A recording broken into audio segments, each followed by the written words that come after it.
لما قالوا لك يتناገር ደቂቅ ይላል መጽሐፍ እሳቸውን ጠይቋቸው እርሶ ነው እኮ እንትን ያሉት ሰምተሽ ሊሆን ይችላል እኔ ደግሞ እሳቸው ሰምቻለሁ እሳቸውን ጠይቋቸው እርሶ ሰምተው ነው ያስተማሩት መምህር ሳያውቁ ሰምተው ብቻ ያስተምራል ተጠይቀው እነሱ ያውቁትም እንጂ አረብኛ ነው ሲሉ ነበረ አዳምጪ ይሁን መምህራን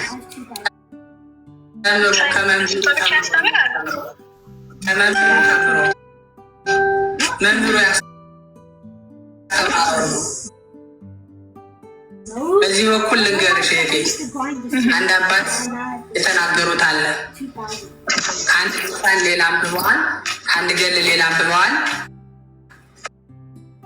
ከዛም በኋላ ምን አሉ መጽሐፍት ዱላ ቢኖራቸው ተደባድበው ያልቁ ነበር ግን ሊቃውንቱ ያስተካክሏቸዋል ብለዋል ስለዚህ አባታችን ስላሉ ከሳቸው ጠይቁ አባታችን መጽሐፉን የጻፉት እነሱ ናቸው እነሱ ነው የሚጠይቀው እነሱ ጠይቁ ብያለሁ ድርሳነ ጽዮን ላይ ነው ያነሱት ድርሳነ ጽዮን ያነበቡት ከሳቸው ጠይቁ ብያለሁ መልሱ የተማርኩት ነው ሌላ አስተምር የምችለው አባት ያወቁትን አባት የሰማሁትን አለ ታውቃላችሁ አይደል ያስተማራችሁትን አሁን ጥያቄ ሲሆን ከሆነ አስተናገድኩሽ አላዋቂ ነህ ብለሽ ተመለሽ እሺ ድንግል ሰደቀት ከሊማ ማለት ምን ማለት ነው ድንግል በድንግልና ጸንሳ በድንግልና ወለደች ተወለደች የት ሀገር ቋንቋ ነው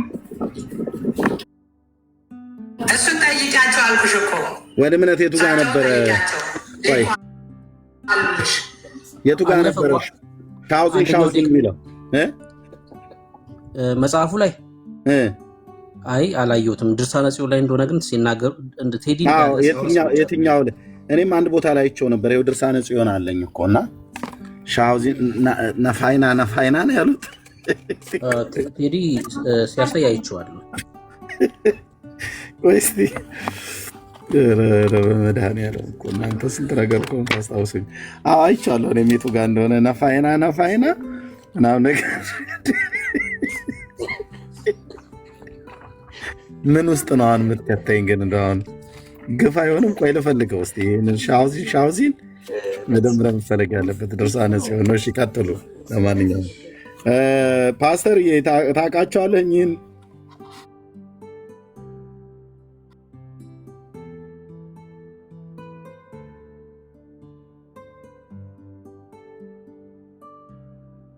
እኔ በሰላም ለዋልበት ሰላሙ ነው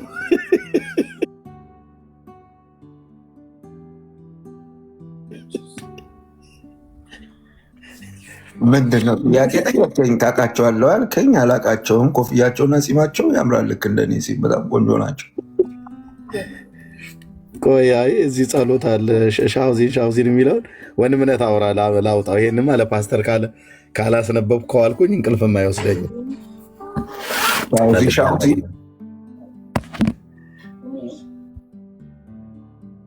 ቀጥሉ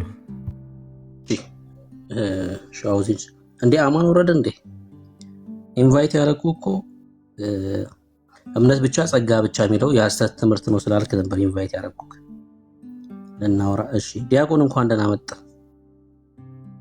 በድጋሚ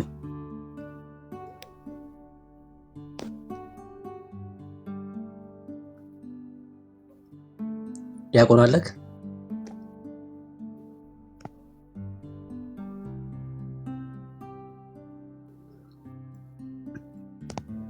እሺ ላስወርድ ነው ማታወራ ከሆነ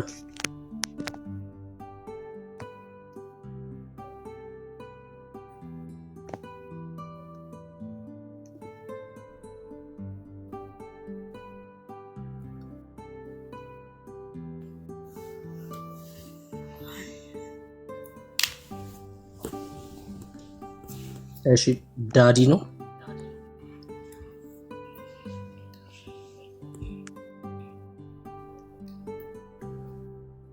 ዳዲ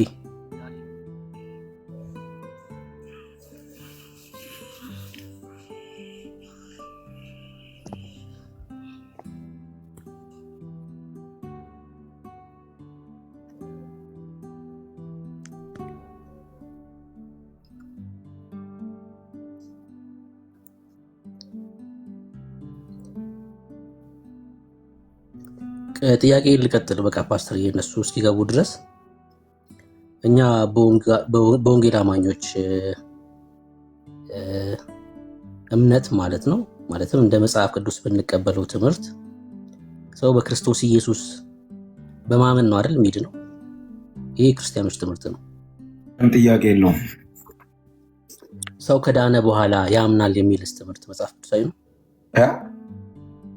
ከዳነ በኋላ ያምናል የሚለው መጽሐፍ ቅዱስ ሰው ከዳነ በኋላ ከዳነ በኋላ ያምናል የሚል ትምህርት የለውም።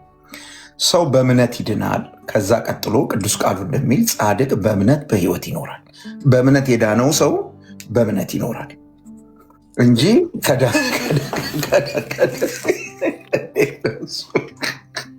ብሩኬ ይሄ እኮ እንደ ጋሪው ልታደርገው ነው። እሺ ቀጥል። ሁለተኛ እምነት ስጦታ ነው? በጭራሽ። ቅዱስ ቃሉ ምን ብሎ ይናገራል? እምነት ከመስማት ነው፣ መስማትም በእግዚአብሔር ቃል ነው ይላል። እምነት በሰው ሕይወት ውስጥ የሚመጣው ከዛ ቀጥሎ ምን ብሎ ይናገራል? ያለ ሰባኪስ እንዴት ሊሰሙ ይችላሉ ይላል። ካልተላኩስ እንዴት ሊሰብኩ ይችላሉ ይላል። የምስራቹን የሚናገሩ እነሆ እግሮቻቸው እንዴት ያማሩ ናቸው። which means ቃሉን የሚናገሩ ሰዎች አሉ። ቃሉን የሚሰሙ ሰዎች ወደ እምነት ይመጣሉ። አንዱ ይሄ የመዳን እምነት የሚባለው ነገር ወይም እምነት የሚባለው ነገር በዚህ መልክ ነው በሰው ሕይወት ውስጥ የሚፈጠረው። ከዳነ በኋላ በክርስቶስ ኢየሱስ አምኖ ከዳነ በኋላ በክርስቶስ ኢየሱስ አምኖ የዳነው ሰው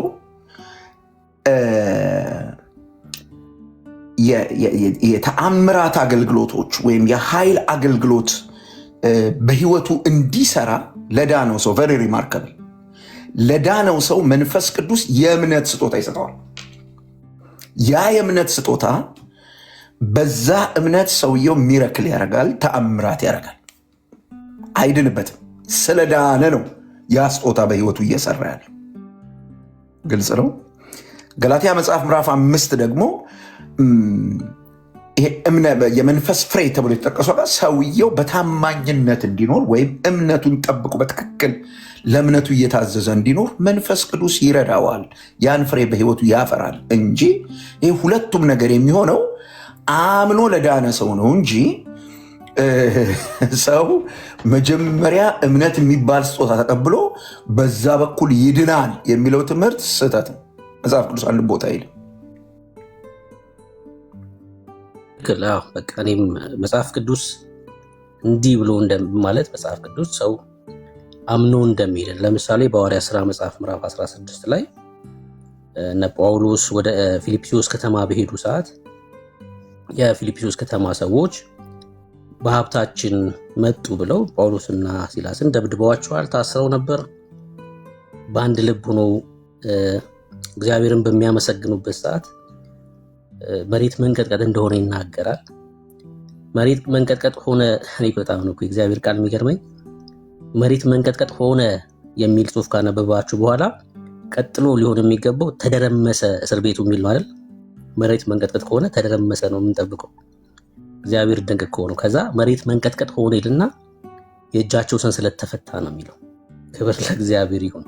እና ያ የወይን ቤቱ ጠባቂ ለመዳን ምን ላድርግ ሲል ጳውሎስ ሲጠይቀው በክርስቶስ ኢየሱስ እመን አንተና ቤተሰቦች ትድናላችሁ።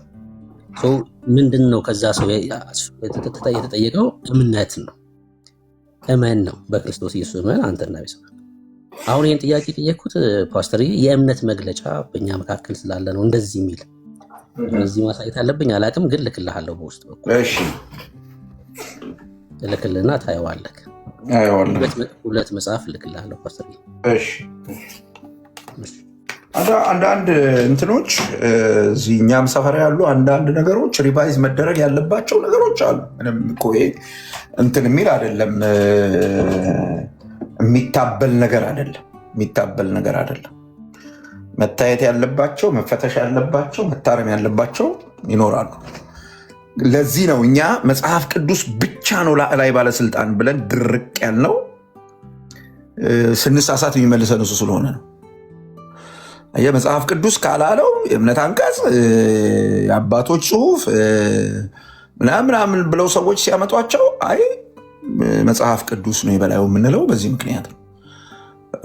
ዘመን ሊያስቆጥሩ ይችላሉ። መታረም ካለባቸው መታረም አለባቸው። እኔ የምለው ትክክል ነው፣ በምንም ጥያቄ የለው። መጽሐፉ ግን ቃል በቃል የሚለው ሰው ዳግም ከተወለደ በኋላ ነው የሚያምነው ነው የሚለው መጽሐፉ። ሰው ዳግም ከተወለደ በኋላ ነው ማመን የሚችለው ብሎ ነው የሚለው መጽሐፉ። ለዛውም ትልቅ የምንላት ምናልባት ይቺ ነገር ወደ ካልቪኒዝም አሳሰር ትሄድ ይሆን? ኦፍኮርስ አዎ ተመሳሳይ ነው፣ ግን የእነሱ መጽሐፍ አይደለም እያልኩ ያለሁት። ኦኬ አይ እንዲህ የሚል አይ ዶንት ቲንክ ብሩክዬ እንግዲህ በዲኖሚኔሽን ደረጃ ሊኖር ይችላል ይህ አስተሳሰብ ማለት በእንትን ደረጃ በሎካል ቸርች በሎካል ዲኖሚኔሽን ደረጃ ሊኖር ይችላል። ግን እንደ ወንጌል አማኞች በምንወከልበት በኢትዮጵያ የወንጌል አማኞች እንትን ጋር አይመስለኝም በትክክል ይሄን ነገር አይተውት ዝም ብለው በዚህ ጉዳይ ሄዱ። በሎካል ደረጃ አይደለም በጭራሽ፣ በዲኖሚኔሽን ደረጃ ነው። ለዛውም ዋና ከሚባሉት መካከል ማለት ነው። ኦሮር በላክልኝ፣ ይሄማ መሞገት አለበት። በደንብ ላክልኝ። ዋትሳፕ ላይ ልካለሁ። ዋትሳፕ ላይ ላከው እናየዋለን። ቅዱስ ቃሉ ምን ይላል ነው እና እኛ የቤተ እምነቱ አገልጋዮች በውስጥ ማውራት ካለብን እናወራቸዋለን። እንዲያዩት ይህን ነገር አይታችኋል ወይ እንላቸዋለን። ምንም ችግር የለውም።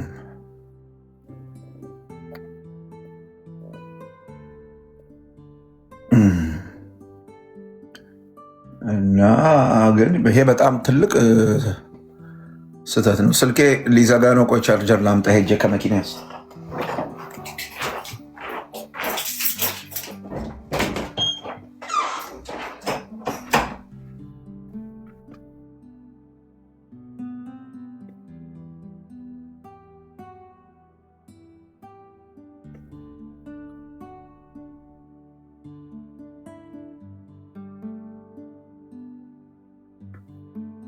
እኛ ያው በዚህ ላይ ጥርት ያለው እምነታችን ጸጋ ማለት ነፃ የሆነ ከእግዚአብሔር የሆነ ስጦታ ማለት ነው። ለዛውም ሙታን ለሆኑ ሰዎች የተሰጠ ማለት ነው አይደል? በኤፌሶን መልእክቱ ላይ ቅዱስ ጳውሎስ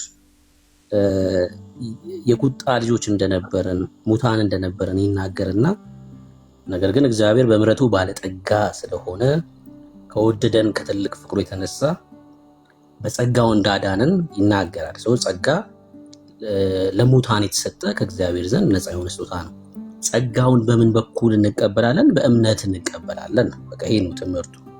እግዚአብሔርን ነፃ የሆነ ስጦታ በስራ አይደለም፣ በመውጣት በመግባት አይደለም፣ በእኛ ልፋት አይደለም፣ በሰዎች በሌሎች ጻድቃን በሚባሉ ሰዎች ብርታት አይደለም፣ በእምነት እንቀበለዋለን ይሄ ስጦታ። ይሄ ክርስቲያኖች ትምህርት ነው። እምነት ብቻ ስንል ጸጋውን በእምነት ነው የምንቀበለው እያለን ያለ ነው። ከእምነት ውጭ ሌላ የሚያድን የለም ማለት ነው። ጸጋ ብቻ ስንልም ደግሞ ከእግዚአብሔር ዘንድ እግዚአብሔር ሰውን የወደደበትን መጠን የሚያሳይ ነፃ የሆነ ስጦታ ማለት ነው። ይሄ ነው ትምህርቱ። እምነትም ስጦታ ከሆነ እምነትና ጸጋን የምንቀበልበት ሌላ ኢንስትሩመንት ያስፈልጋል ማለት ነው። ይሄ መጽሐፍ ቅዱሳዊ አይሆንም። ይህን በደንብ ያዝ መቻል አለባችሁ። እሺ ኤልያስ እንኳን ደህና መጣ።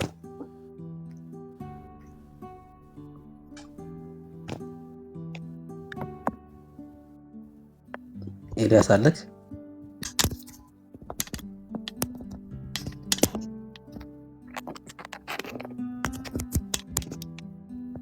እሺ ፕሮፌት ሚኪያስ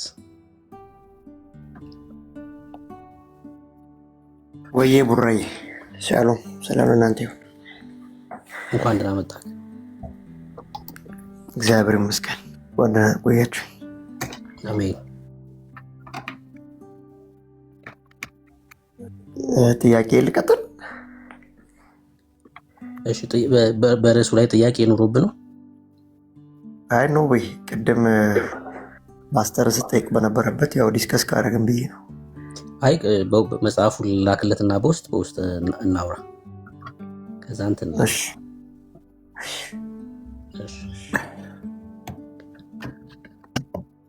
ወንድምነት ሚኪያስን አይ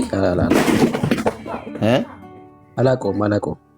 እዚህ ቤት እኔ ባለሁበት እናንተም ባላችሁበት ከእውነተኛ ቤተክርስቲያን ይህንን ኦርዴን የተደረጉ ካልሆነ በስተቀር ፕሮፌት አፖስተል ብሎ የሚባል ሰው እዚህ ቤት እንዳታስገባ። ቴንክ ዩ። ማንንም ከእውነተኛ ቤተክርስቲያን ኦርዴን የተደረገበትን ነገር ካላወቅን በስተቀር ማንንም ስም የለጠፈውን ፕሮፌት ብለህ እንዳታስገባ። ብዙዎች አጭበርባሪዎች ስላሉ እኔ አይደለሁም የሚያስገባሁት፣ ግን እሺ እንዳታስገቡ። እሺ እዚህ ገስት ያላችሁ ማን ሞዴሬተር የሆናችሁ እዚህ ቤት ካልሆነ በሙሉ እዚህ ሞዴሬተር ያላችሁን አስወጥተን እኔ ጋር ሞዴሬተር የሆኑ ዳንዬ ጋር ይሆናሉ፣ ብሩኬ ጋር ይሆናሉ፣ ወይ ብሩኬ ጋር ይሆኑ እኔም ጋር ዳኒም ጋር ይሆናሉ። ተናበን ማለት ነው። ታማኞችም ቴንክ ዩ።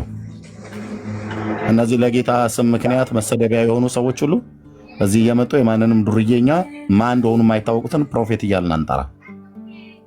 እውነተኛ የነቢያት ጸጋ ስጦታ እንዳለ እናውቃለን። በእውነተኛ ቤተክርስቲያን ኦርዴንድ መደረጋቸውን በመጀመሪያ ማወቅ አለብን። እዚህ ከኔ ኤርሚያስ ጋር ነበር እናገለግል የነበረው ምናምን ነገር ብለው እንዲሉ ምክንያት ልሰጥ አልፈልግም። ቴንክ ዩ።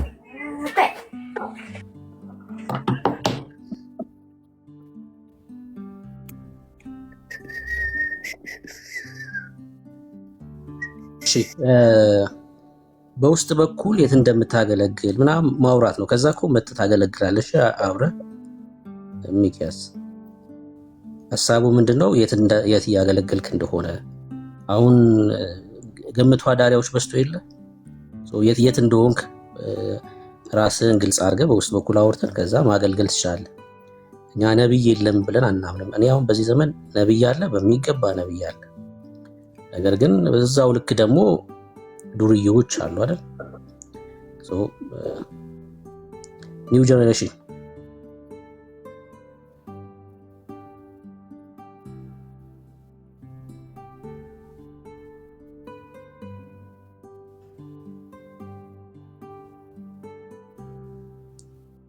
እሺ አለ ወንድማችን ኒው ጀነሬሽን።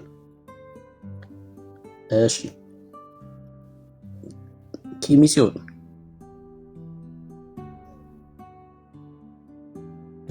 ሰላም ብያለሁ። ዋንደና መጣክ። ሰላም ኤርሜው ሰላም ብያለሁ። ኤርሜው ያው እንዴት ነው? ሰላም ሰላም። ታሪ የሰማይና የምድር አምላክ ይመስገን። ሰላም ነህ?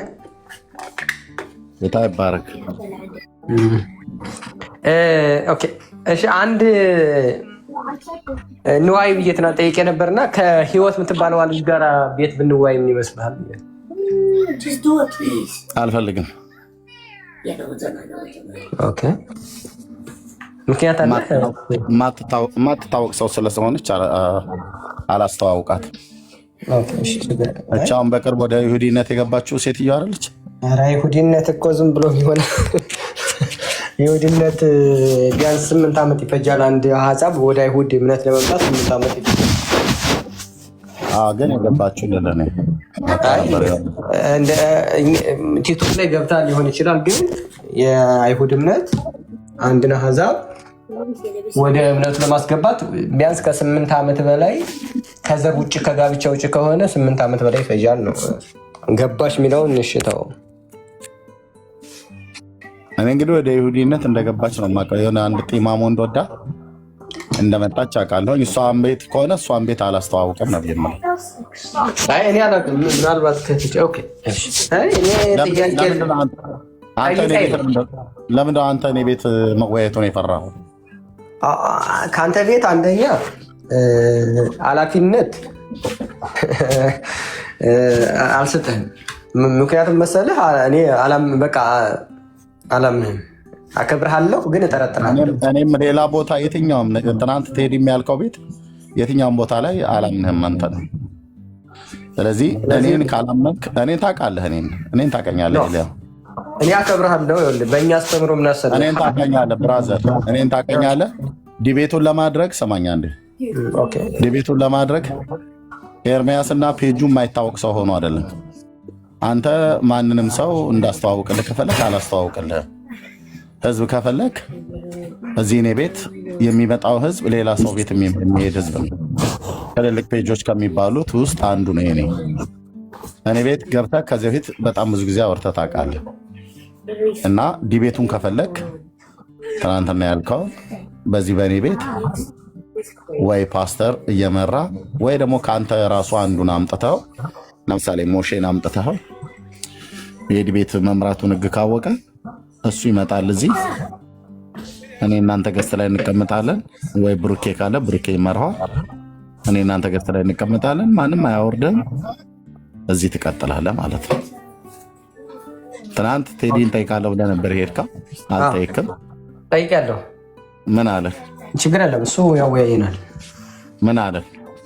ያወያያቸዋለሁ ብሎኛል። አወያያቸዋለሁ ብሎኛል። ችግር የለም። ታዲያ ለምን የህይወትን ቤት ፈለግከው? እሱ ፈቃደኛ አይ ሀሳብ ነው። እሷ ከኛ ቤት ቢሆንስ ብላ ሀሳብ አቀረበች እና ለምን ሀሳብ ታቀርባለች? ማንን ታወቅ? አይ እኔ ልጇን ሲጀምር ያወቅኳት አሁን ነው። እኔ አሁንም መውቃት ሀሳቤ ልጨርስና ያውቀኛል፣ እሱም ያውቀኛል። ኧረ እኔ ማቃትና ቅርብ ነው ብራዘር። ችግር የለም። እኔ ከእሱ ቤት እንወያይ፣ በቃ ችግር የለም። አድመጣኝ። ከእሷ ቤት ፔጇ የሚታወቅ እንደዚህ ታዋቂ ሰው ናት። እኔ ያወቅኳት ራሱ አሁን ነው አልኩ እኮ አላውቃትም። በቃ ስለዚህ አትታወቅም ማለት ነው። ቴዲ ሐዋሳን ጠይቀዋል? አዎ እሱ ጋር እንወያያለን ነው። እሺ ብለዋል? ፈቅዶልሃል? ምን ብለህ ነው የጠየቀው? ችግር የለም። እሱንን ከእሱ ቤት ትወያያለህ አትወያይም? ችግር የለም።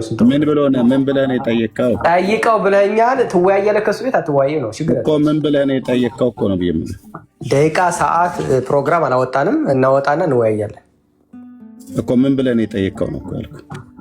ፕሊስ ትወያያለህ ከእሱ ቤት ነው አሁን። እሺ ምን ብለህ ነው የጠየቀው ብዬ ስለው ይታያችሁ የሚመልሰውም ማለት ነው። ትወያያለህ ወይ ከእሱ ቤት ነው አሁን። ኧረ ፕሊስ አንዴ ተው፣ ችግር የለም። ሚዩት አድርጌያለሁ እንዳትከፍት። አንዴ ቴዲዬ እንዴት ነህ? ሰላም ላንተ ይሁን። ደህና ነኝ ጌታ ይመስገን። ላይቭ ላይ ሆኜ ነው የምደውልልህ። 466 ሰው እየሰማ ነው። አንድ ቤተ እስራኤላዊ የሆነ ወንድም ኤልያው የሚባል ኪሚ ጽዮን ብሎ በሚል ቲክታክ የሚጠራ አንተ ቤት ዲቤት ማድረግ እፈልጋለሁ ብሎ ጠይቀው ቴዲን ብየው ነበረ። መቶ ጠይቀዋል? ያው ኪሚ ጽዮን እየሰማ ነው አይደል? አንተ የእስራኤልን አምላክ እግዚአብሔር ልትጠራ የማይገባ ውሸታም ነህ። አየው አይደል? ቴዲ ሐዋሳ የሚባለው ወንድም ያው ቪዲዮ ከፍቼ ላሳያችሁ። ላይ አሁን ትልቁ ላይ አድርገው ወንድምነት ያው ቴዲዬ ጋር ነው የምደውለው።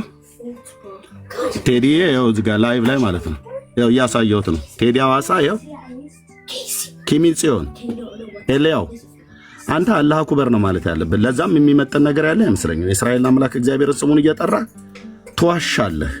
ያው ቴዲ ማለት ጓደኛዬ ነው። ደውዬለት ያው እያወራ ነው። ቴዲ ያው ጠይቄ ያለው ብሎ ይላል። ሰውየው ይዋሻል። አዱናይ ነው ከእንዲህ አይነት ነገር ጨርሻለሁ። ቴዲዬ ቴንኪው።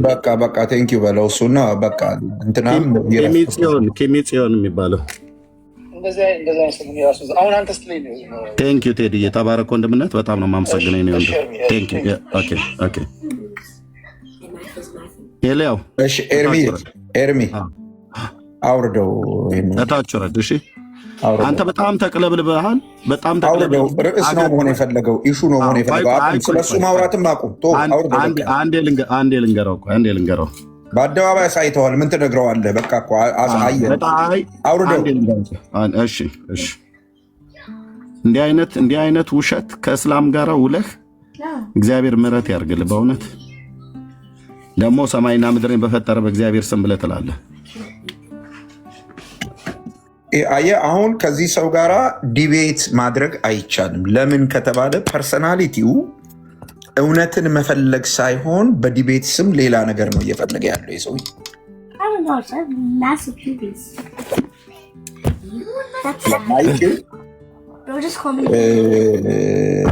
እንዲህ አይነት ሰው በፍጹም እምልህ በአደባባይ እኮ ይኸው እየሰማ ነው። ቴዲ አላለኝም አለ። ይሄ በጣም ትልቅ ውርደት ነው። በጣም ትልቅ ውርደት ነው። በዚህ ልክ የሚዋሽ ሰው የሚያመጣውን የሙግት ሀሳብ እውነት ነው ብለን ለመቀበል ስለማንችል አታምጣብን። ጊዜያችንን ማጥፋት አንፈልግም። እስራኤልንና ሃይማኖቷን ባህሏን እያሰደበ ያለ ሰው ነው ፓስተር። እስራኤላዊ ነው ደግሞ ይገርማል። በጣም የምወደው የሚወደኝ የነበረ ሰው ማለት ነው።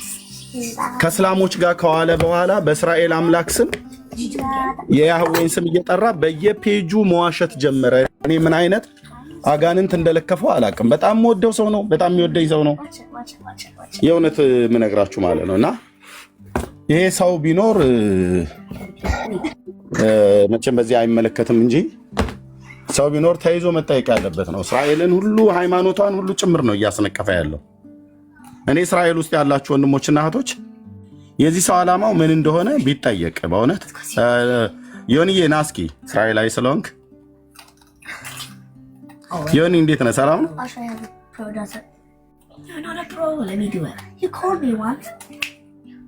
ዮኒ ወንድማችን እንዴት ነህ?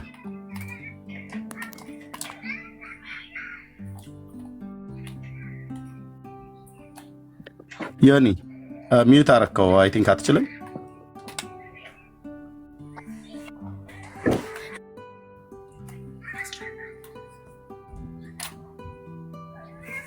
ሚዩት ነህ ዮኒ እያወራህ ከሆነ።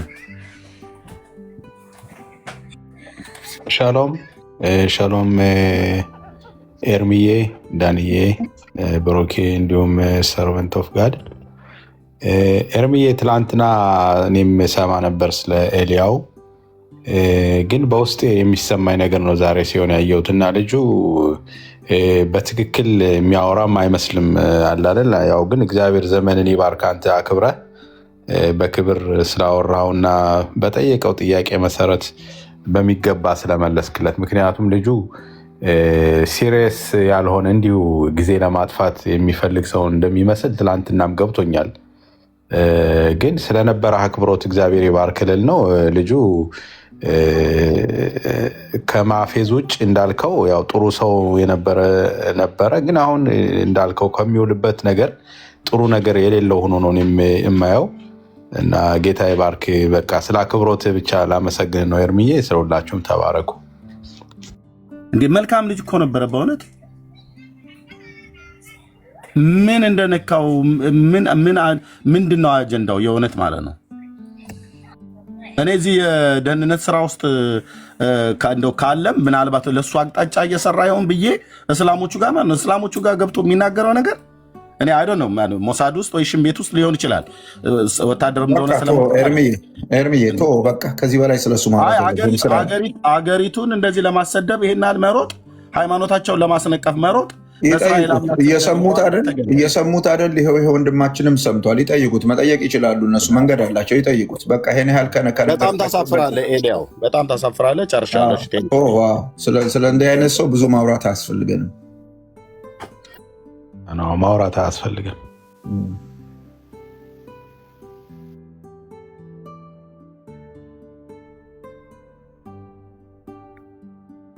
ቀጥሉ ዋንብነት ብርቄ ሼርሜ ተባረክ። ግን ያስደነግጣል እንደዚህ አይነት ነገር እንዴ! ቀላል ያስደነግጣል ብሩኬ። በዘራ ድረስ ነው እንደዚህ አይነት ነገር። በቃ ትክክል ያልከው ብሩኬ፣ በዘራ ድረስ ነው። እንግዲህ ከባድ ነው፣ ከባድ ነው። ምንም ቀላል እኮ ነው። አንድ ሰው መወያየት ከፈለገ ለምሳሌ ኤርሚ ጋር እሱ አምነዋለሁ የሚለውን ሰው ሰዓት እንዲይዝ አድርጎ ካልሆነ ደግሞ ራሱ ኤልያው ከፍቶ ወይ ደግሞ ኪሚጽዮን ከፍቶ ኤርሚን ያምነዋለሁ የሚለውን ሰው ሰዓት ይዞ መወያየት ይቻላል። ምንም ከዙሪያ ጥምጥም መሄድ አያስፈልግም። እዚህ መወያየት ይቻላል። መወያየት የሚችል ሰው እኮ ለምሳሌ ኤርሚ ከሰዓቱ ውጭ የሚያወራ ከሆነ ያው 400 ሰው እኮ ይታዘባል እኮ። 400 ሰው ህፃን አይደለም እዚህ ያለው። የሚያስተውል ነው። በቃ ያለ አግባብ ሰዓት ተቀምጦ ከሆነ መፎከር አያስፈልግም፣ ዙሪያ ጥምጥም መሄድ አያስፈልግም። በቃ ሰው የሚያምነውን መሞገት ነው። ቀጠሮም አያስፈልገውም ለእንደዚህ አይነት ነገር ማለት ነው። እና እኔ ትላንት እንደዛ ሲሽከረከር ገብቶኛል። ደግሞም ብያለሁ አይደለም በኤርሚ ፊት አይደለም በእኛ ፊት አይቆምም ልጁ። እውነት ለመናገር በብሉይ ኪዳን ኢየሱስ ክርስቶስ ማን ነው የሚለውን ለመመለስ እሺ ርዕሱ ላይ ማውራት እንችላለን። እንግዲህ ኦርቶዶክሶች መግባት ይችላላችሁ፣ ገስት ልካችሁ ድነናል፣ እየዳንን ነው፣ እንድናለን የሚለው ትምህርት የሚለውን ሀሳብ እንዴት ታየዋለህ? እንዴት እንደዚህ አጮልቀን ነው የምናየው? መጽሐፍ ቅዱሳዊ አይደለም ነው። በቃ መጽሐፍ ቅዱሳዊ አይደለም። መጽሐፍ ቅዱሳዊ የሆነው ትምህርት ሰው በክርስቶስ ኢየሱስ ሲያምን ይጸድቃል። አጮልቀን አይደለም፣ በጎሪጥ ነው የምናየው። አስተካክል። እሺ፣ እዚህ ላላችሁ ሪካርድ ለምታደርጉ አንዴ ሪካርድ ላደረጋችሁ ሰዎች የቴዲዬን ስልክ ደውዬ ስጠይቅ የነበረው ላይ ቲክታክ ላይ የምታስቀምጡት ከሆነ ዩቲዩብ ላይ የምታስቀምጡት ከሆነ የአገሪቱን ባንዲራ የጠቅላይ ሚኒስትሩን የቤንጃሚን ኔታንያሁን የእስራኤልን የአገሪቱን ስም ጠቅሳችሁ እንዳታስቀምጡ። ካስቀምጣችሁ አንድ እስራኤላዊ ወንድም ሲዋሽ ተገኝቷል ብላችሁ ማስቀመጥ ትችላላችሁ። ነገርኳችሁ። የአገሪቱን ባንዲራ የጠቅላይ ሚኒስትሩን ፎቶ እና የአገሪቱን ስም ጠቅሳችሁ እንዳታስቀምጡ። የእሱን ግን ከፈለጋችሁ ፎቶን ካገኛችሁ ዘቅዝቃችሁ ማስቀምጡት። በራሱ ጥፋት የራሱ ችግር ነው ማለት ነው። ኦኬ፣ የራሱ ችግር ነው። እሱና ሻሃር ምን እንደሆነ ሀሳባቸው እኔ ምንም ሊገባኝ አልቻለም። እና ዩቲዩበሮችና ቲክታከሮች ያን ቦታ የምታስቀምጡ ከሆነ እንዳታረጉ፣ እንደዛ እንዳታረጉ። የሚያደርግ ሰው ካለ ፔጅ ላይ ዘመቻ ዘምቼ እንዳለን ዩቲዩብህን ወይ ቲክታክንም ማዘጋው ማለት ነው። እንዳታደርጉ። ያልተናገረን ሰው እንደተናገረ አድርጋችሁ እንዳታደርጉ። ከዚህ በፊትም እንደዚህ ስላየው ማለት ነው። ቴንኪዩ፣ ተባረኩ። የግለሰቡን የራሱ ማድረግ ትችላላችሁ። የራሱ ኤልያው ነው የሚባለው። እኔ በዚህን ያህል ልክ መዝቀጥ ምን ማለት እንደሆነ አላውቅም።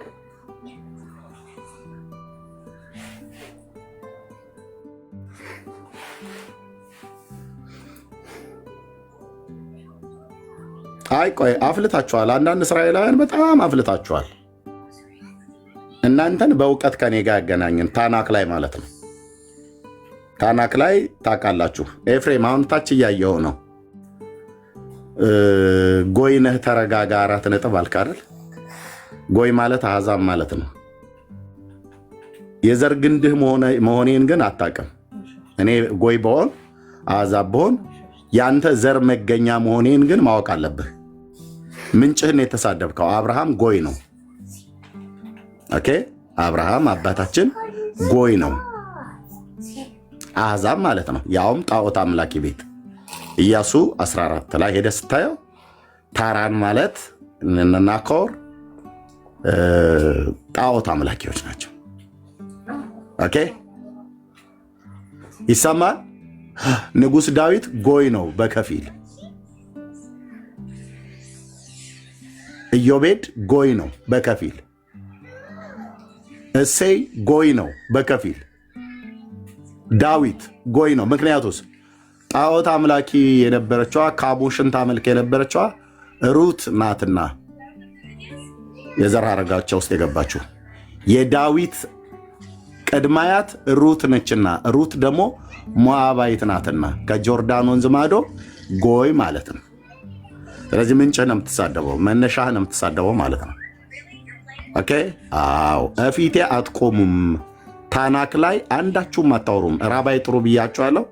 በጣም አፍልታችኋል። እናንተን በእውቀት ነው እኔ ዳር ማስይዛችሁ። ኤፍሬም እዚሁ ነው እኔ ጋር ስንት ዓመት የምትንከራተተው እንደ አባይ ወንዝ እንደሚያገላብጠው እንጨት እዚሁ ነው የምትንከባለለው። ገብቻ አስገብቼ ቶራ ላይ ብጠይቅህ ከንፈር ይንቀጠቀጣል። አታነብም። አረቄ ጠጥተህ መጥተህ ምሽትህን የምታሳልፈው እኔ ጋ ነው። ፋኖ ጋኖ ምናምን ነገር ብለህ እስራኤላዊ የሆነ በማይመለከተ ፖለቲካ ውስጥ ገባና እዛ ስለፈልፉ ላይ ደግሞ ምሽቱን እኔ ጋ ነው መተህ የምትውለው። ግን ስትጠየቅ አታውቅም። የእስራኤል መሺያ መቼ ነው የሚመጣው ብዬ ስልህ አላውቅም፣ ግን ይመጣል። መቼ ነው የሚመጣው አላውቅም። እንዲህ አይነት አይሁዳዊ ማለት ነው። እንዴት ነው የማታውቀው? የብሉይ ኪዳን ነቢያት ምን ብለው ጻፉ? የሚመጣበትን ዘመን አልተናገሩም? መነሻህን ትሳደባለህ ማለት ነው።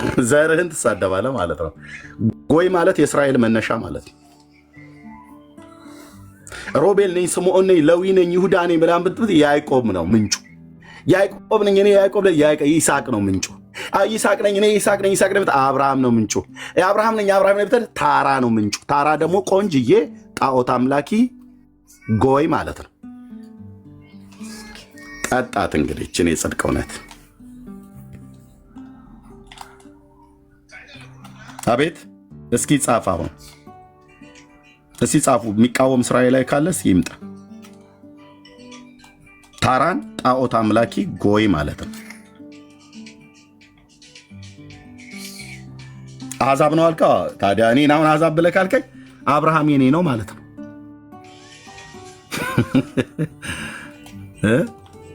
አዎ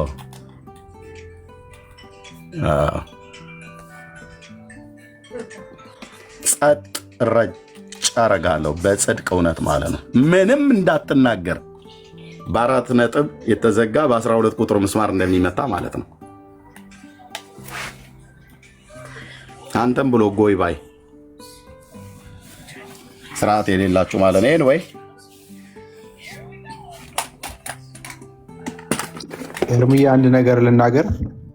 እሺ ዮኒዬ።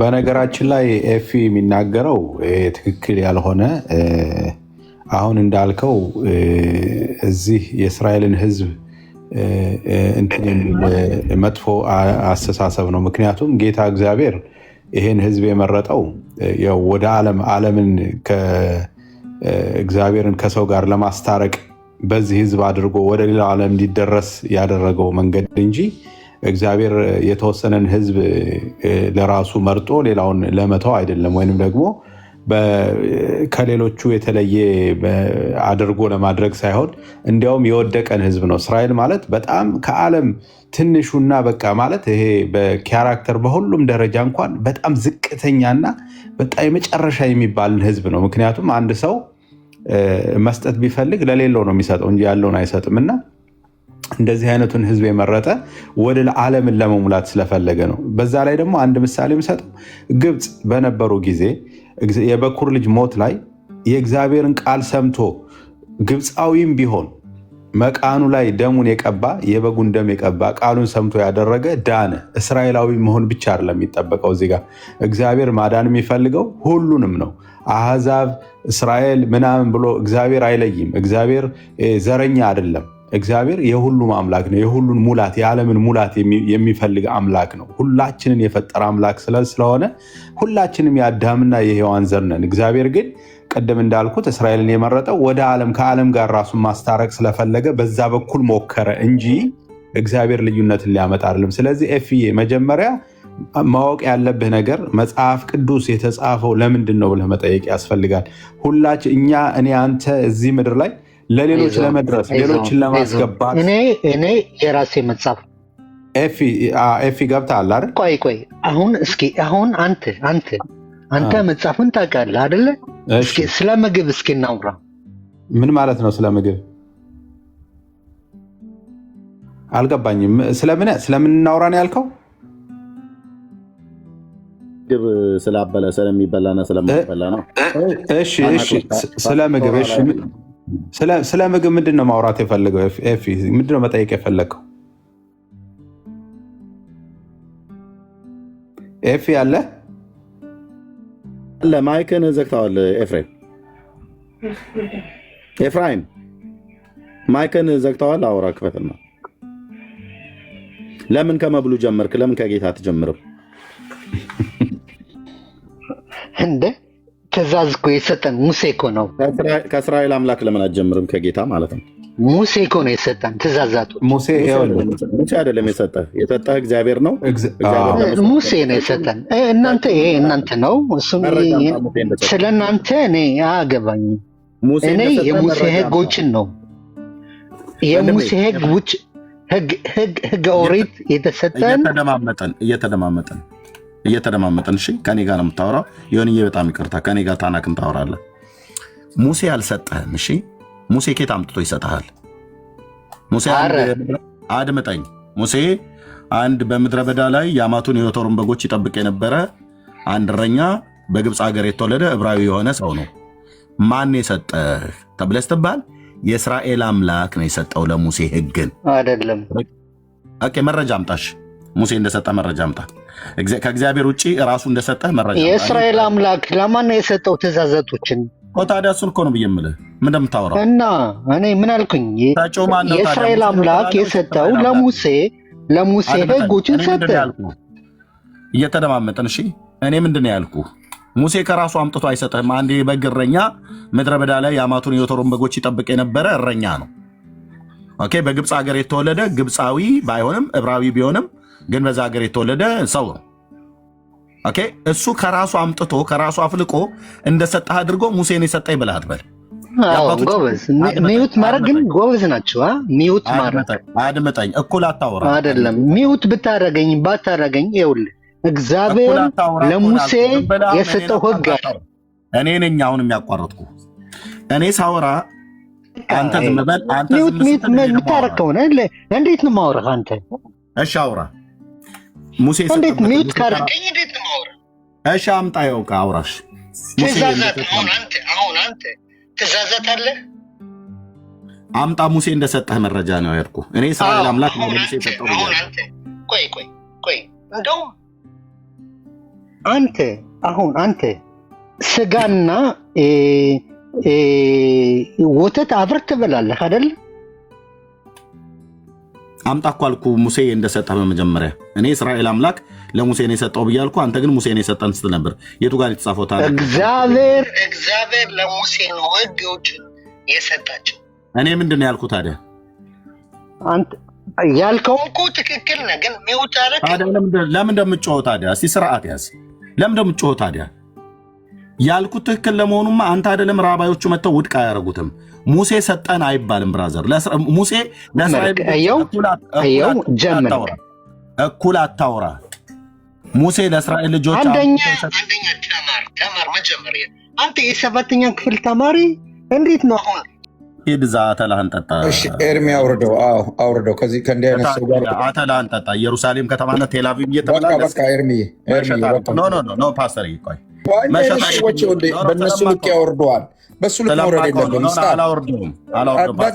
በቃ ዝም በለው፣ አባረው። በቃ ይሄድና እዛ ሰፈሩ ልጆች ጋር በአንተ ስራ አለብህ። ስራ ላይ እንትንበር ምልህ በቃ ማንነቱን አየን። በወረደ ማንነት ያለው በዛ ልክ ወርደ። ስለዚህ ዝም በለው። እዛ እኩል የሰፈሩ ልጆች ኩዮቹ ጋር ሄዶ እንደዚህ በዚህ መልክ ከሚወያዩ ጋር ይወያይ። እዚህ በእውቀት ነው።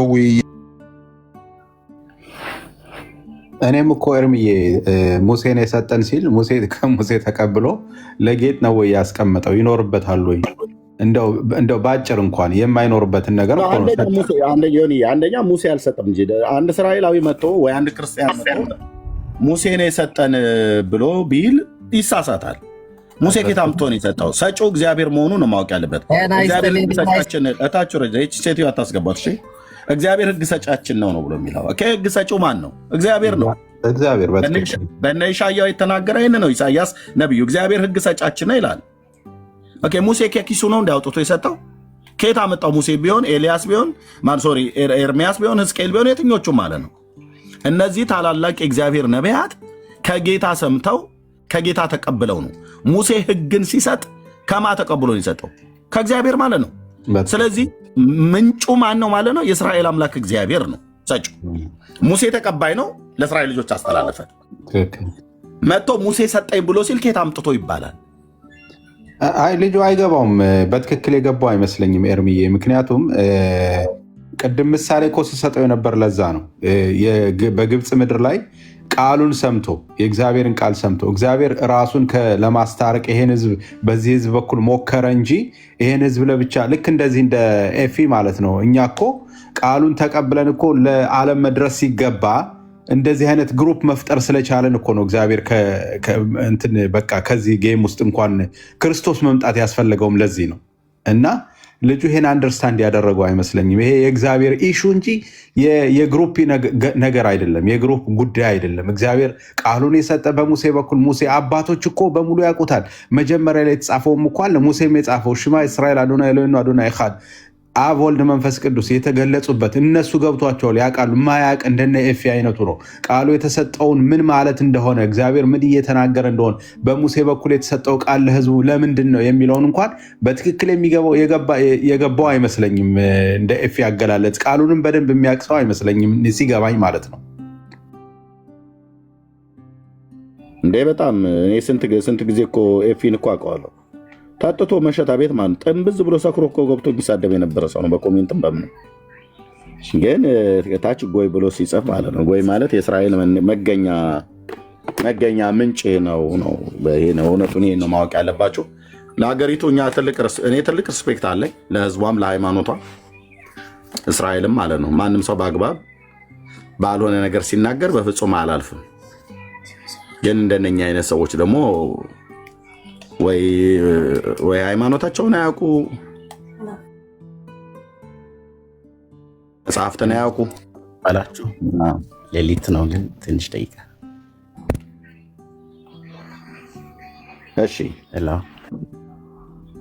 እሺ ኤርሚ፣ የተወደድክ ወንድማችን ዳንዬ፣ ብሩክ፣ ፓስተር ዮኒ፣ እንደገና ብሩ፣ የእግዚአብሔር ጸጋና ሰላም ይብዛላችሁ።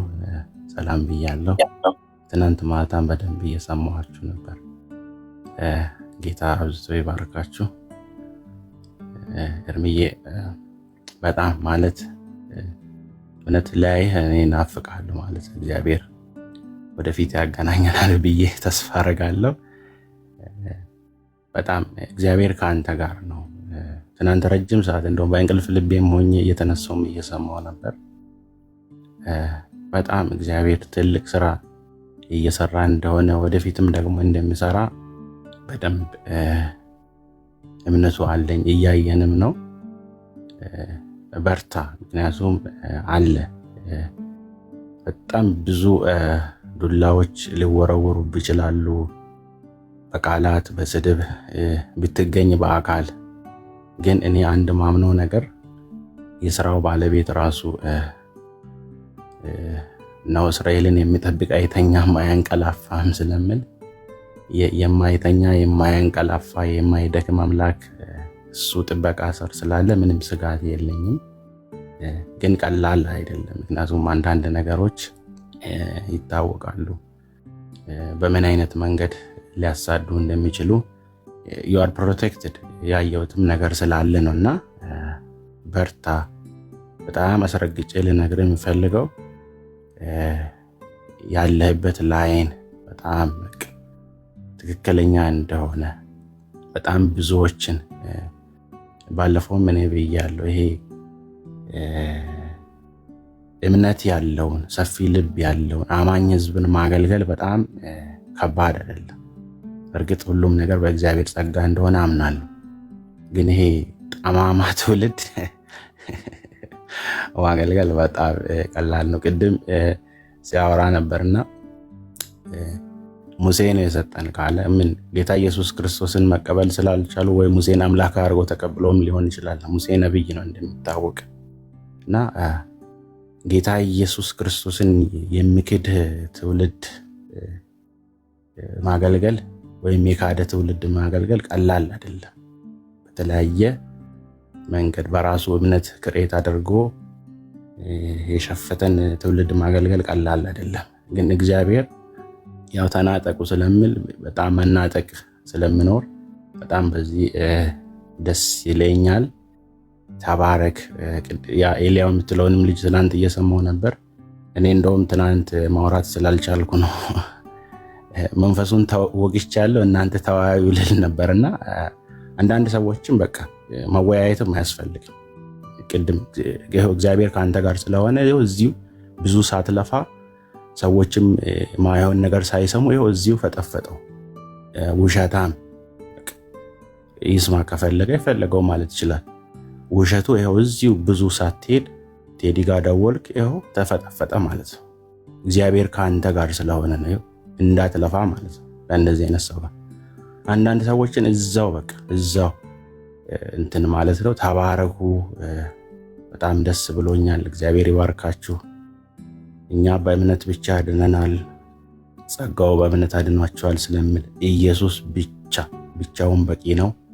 ብቻውን ነው የመጣው፣ ብቻውን የተሰቀለው፣ ብቻውን ነው የመጣው ማለት ነው። በሱ ቦታ የተሰቀለ በሱ ቦታ ቤዛ የሆነ የለም። እግዚአብሔር አባት እግዚአብሔር ልጁን የላከው ልጁን ብቻውን ነው። ከሱ ጋር ተጨማሪ የሆነ የለም። መዳን በሱ ብቻ እንደሆነ ደግሞ ቃሉ ስለሚያስቀምጥ ማለት ነው። ለተቀበሉት ሁሉ ነው የሚለው በስሙ። ያ ስም ጌታችን ኢየሱስ ክርስቶስ ነው። ሌላ ስም የተሰጠ የለም እና ብቻ የሚለው ይሄ የሃይማኖተኞች ኮተትን በአራት ነጥብ ጥርቅም አድርጎ ስለሚዘጋ ነው። ብዙ ጊዜ እነሱ እስቲ ብቻ የሚለውን አምጣ ይላሉ። ቃል በቃል ብቻ የሚለውን ከፈለጉ እነሱ እንደፈለጉ ይሁን። ግን ጌታችን ኢየሱስ ክርስቶስ መስቀል ላይ ሲንጠለጠል ወይም የኛን የዓለምን ሕዝብ ኃጢአት ሲሸከም ከሱ ጋር አብሮ የተሸከመ የለም። እነዛ ከጎኑ የተሰቀሉት በራሳቸው ምክንያት የተሰቀሉ ናቸውና ብቻ ስላልን ነው እኛ ዛሬ ከሐሰት ከብዙ ስህተት ትምህርቶች ፕሮቴክትድ የሆን ነው ማለት ነው። ተባረኩልኝ። ቡራዬ ዳኒ ጌታ ይባርካችሁ። ኤርምዬ ተጠብቀህ ነው ያለው። በብዙ ነገሮች ላይ ጥንቃቄ አድርግ። ራይት ማለት ጥንቃቄ አድርግ ስልህ አንተ ጋር እውነተኛ ነገር በእውነተኛ ላይ ነው ያለው። ግን ብዙ አይነት ዱላዎች ስለሚነሱብህ በደንብ አምናለሁ። አንተ ህይወትን እስከ መስጠት ስለ ኢየሱስ ክርስቶስ ሬዲ እንደሆንክ በዛ አምናለሁ። ግን ቢሆንም ገዛ ብዙ ትውልድ ስለምታገለግል በጣም ጥንቃቄ አድርግ። ጸጋ ይብዛልህ። ተባረኩልኝ። እሺ ይበቃኛል።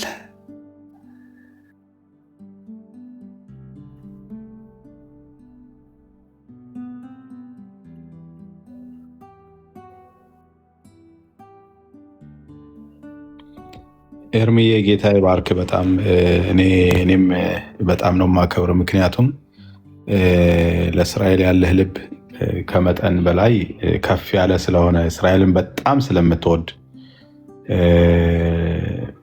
በቃ እንደዚህ ነው የእግዚአብሔር ሰው ሲሆን። ሃሌሉያ፣ ክብር ለኢየሱስ ይሁን። የሚያገለግለውን የሚያቅ የናዝሬቱ ኢየሱስን ከሙታን የተነሳውን ማገልገል የሚያቅ እንደ እግዚአብሔር ቃል መጓዝ የሚያቅ የእግዚአብሔር አገልጋይ የእግዚአብሔር ሕዝብ እንደዚህ ነው። በቃ ክብር ለኢየሱስ ይሁንና ይሄ ታላቅ ፍቅር ለእስራኤል ያለ ፍቅር ይሄ ከአእምሮ በላይ ነው እና ለዛ ነው እንደነዚህ አይነት ሰዎች ሲገቡ እንኳን በአክብሮት የምትመልሰው። ባይመጥኑህም እንኳን ለጥያቄ ወይንም የበሰለ ወይንም ደግሞ በቂ የሆነ እውቀት ሳይኖራቸው እንኳን ቢገቡና ቢጠይቁ ለዛ ግን ልብ አለ። ያ ደግሞ ከክርስቶስ ስለሆነ ነው። ክብር ለኢየሱስ ይሁን። ጌታ ኢየሱስ ክርስቶስ መቼም በምድራችን ላይ በዚህ ምድር ላይ ሲኖር በዚህ ህዝብ መካከል ሲኖር እንደዛ ሲተፋበት እንደዛ ሲሰቃይ እንደዛ ብዙ ነገር ግፍ ብዙ ነገር ሲደርስ በቃ እየወጉት እያመመው እየተጎዳ እንደዛ የሚያደርጉት እኮ በቃ እያያቸው ማለት ነው። ፊል እያደረገው ያን እንኳን ነው። እግዚአብሔር ስሙ ለዘላለም ይባረክ። በቃ በዛን ጊዜ ሁሉን ማድረግ የሚችል አምላክ ነው። ሰማይና ምድርን በቃሉ ይሁን ሲል የሆነለት አምላክ ግን በሰዎቹ መካከል ያን አፉ ዝም ነው ያለው። ክብር ለኢየሱስ። እንደሚሸለት በግ ምንም ነገር ከአንደበቱም እንኳን አልወጣም። እንዲያውም አምላክ ሆይ የሚሰሩትን አያውቁምና ይቅር በላቸው ከማለት ውጭ ምንም የተናገረው ነገር የለም። ክብር ለኢየሱስ ይሁን። ስለዚህ የእግዚአብሔር የክርስቶስ ልብ ያለው ሰው እንደዚህ ነው የሚሆነው። በፍቅር ነው የምንመላለሰው። በፍቅር ኑሩ እንደሚል የሰራዊት አምላክ ጌታ በፍቅር ውስጥ ስለምትኖር ክብር ለኢየሱስ ይሁን። ይሄ በጣም ደስ ይላል። ምክንያቱም ይሄ የመጥላት ያለመጥላት የማንነት ምናምን ሳይሆን ግን በቃ በፍቅር መመላለስ፣ እውነትን ወንጌልን መስበክ፣ የእግዚአብሔርን ነገር በእንደዚህ አይነት መልኩ ማስተላለፉ በጣም ጌታ በእውነት ያብዛል፣ ጸጋውን ያብዛል። ኤርምዬ ስለ እስራኤል ያለ ፍቅር ደግሞ በጣም የሚገርም ስለሆነ አሜዚንግ ስለሆነ ብዙ ህዝብ ነው የሚማረው፣ ብዙ ህዝብ ነው በአንተ በኩል። እንዲያውም እኔ ሲገባኝ አሁን ብዙ እስራኤላውያን እዚህ በምድር ላይ የሚኖሩት ስለ ታሪኩ ብዙ ማያውቁም ሊኖሩ ይችላሉ ብዬ አምናለሁ። እና ብዙ ግን ከዚህ ከአንተ ከታሪኩ አንጻር በቃ ብዙ በዛ እንኳን ራሱ ብዙ የሚማሩ ያወቁ ነገሩ እንዳለ ነው የሚገባኝ። እና እግዚአብሔር ዘመንን ይባርክ ኤርምዬ። እና መመክረው ነገር ቢኖር ብዙዎች ለምሳሌ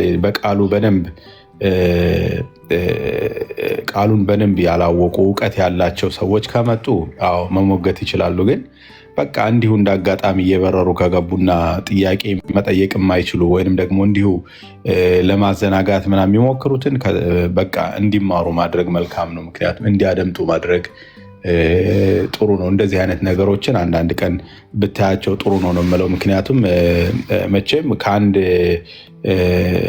ምንም ክሉ ከሌለው ከመጽሐፍ ቅዱስ ያው እስራኤል እንደሆነ ብቻ ከሚያውቅ ቃሉን ግን ከማያውቅ ሰው ጋር ምንም መከራከር አይቻልም፣ ምንም ማድረግም አይቻልም።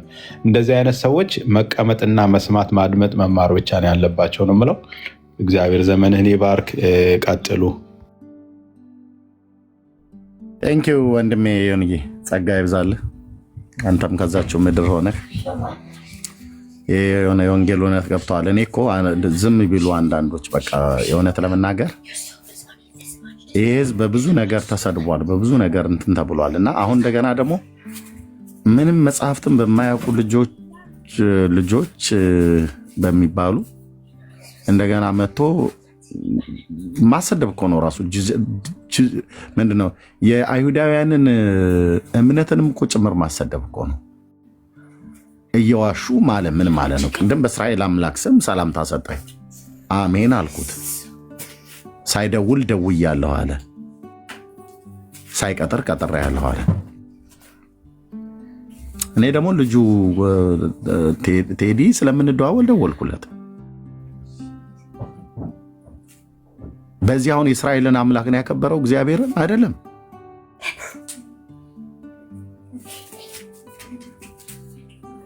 ይሄኛውም ዝም ብሎ የሚጠጣና የሚሰክር የሚሳደብ የነበረ ሰው ነው። እና እንደው አይዶን ነው ያ የመናገር ነፃነት ስላለ እንጂ አይ ቲንክ ዮኒዬ እንደሰማሁት አንተ የህግ ሰው ነህ እዛው ምድር ላይ ስላለ ማለት ነው እንጂ የመናገር ነፃነት ስላለ እንጂ ይሄን ያህል እንዴት ሰው የራሱን ሃይማኖት ለማሰደብ የራሱን ህዝብ ለማሰደብ እንዴት በዚህ ነው ያልክ ይሰራሉ? በጣም ነው የሚያበሳጩ በእውነት። እና ጌታ ምሕረት ያርግላቸው እስራኤልና ህዝቧ ለዘላለም ጌታ እግዚአብሔር ይባርካቸው። ለኛ የበራ የወንጌል ብርሃን እንዲበራላቸው እንጸልያለን። እንደማንኛውም ህዝብ እነሱም በክርስቶስ ኢየሱስ አምነው ይድኑ ዘንድ የጌታ ፍቃድ ስለሆነ ማለት ነው። እና ተባረኩ። ቴንኪው ወንድምነት መቀጠል ትችላላችሁ ፕሮግራም ላይ።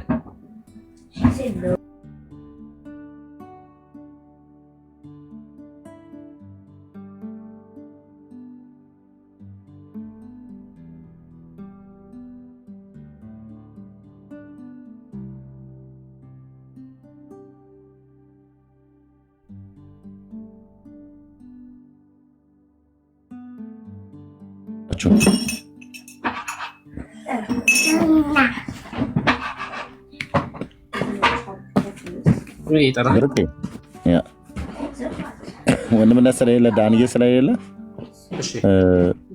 አንተ ተናገር።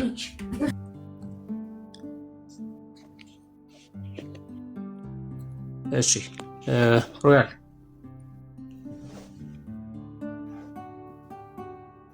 ሄሎ ራይት እንኳን መጣክ። እንኳን ሰላም ቆያችሁ።